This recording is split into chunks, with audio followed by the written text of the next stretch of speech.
बाहा हेबे ओडिया अभिनेत्री देविका। ताहले आपण माने आनी अनुभूति बाहागर गत दिन मानक देखिथिबे। देविका सान भौणी आनी गत किछि दिन पूर्वे विवाह करिसेंती। तो सान भौणी बाहागर परे एबे बड़ भौणी अरुंधति देविका बाहा हेबाकू जाउछंती। ताहले या विषय कौन रही संपूर्ण विवरणी जाने गले वीडियो को शेष जाए देखंतु। तो फ्रेंड्स आपण माने आनी अनुभूति को तो बेस भल भाव जानी जे कि गत किछि दिन पूर्वे विवाह बंधन बांधी होइछंती आ तांको बाहागर समस्त दायित्व बुझिजंती बड़ भौणी अरुंधति देविका। तो आपण माने जानी देविका माँ गत दिन मानक मृत्युवरण करथिले।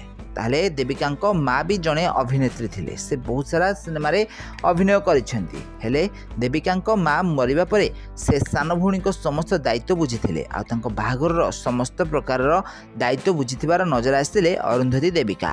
गत दिन मानक देविका बाहागर ठीक होइतिला, तांकर निबंध भी मध्य सरीथिला। हेले तांको बाहागरटी भांगी जाइथिला आ बाहागर भांगिबा परे से आउ बाहा हेबे नाही बोली कहिथिले। ताहले एबे पुणी थे सोशल मीडिया रे अरुंधति देविका बाहागर कथा शुणा मिलूँ। हेले से क्या बाहे केउ ओडिया हिरो को बाहे ताहा ए पर्यंत जना पड़ी ना। तो फ्रेंड्स आपण माने देविका बहुत सारा एल्बम बहुत सारा सीरियल तो निश्चित भाव में देखिथे। ताहले आपण मानकु अरुंधति देविका केमिति लागंती आमको कमेंट माध्यम निश्चित भाव में कमेंट करंतु। आ ए भली हॉलीवुड संबंधित टिके निके खबर ओड विषय अधिक जाने गले चैनल को जल्दी सब्सक्राइब करनियंतु आ पाखरे आस्थिबा बेल आइकन को दबाई दियंतु।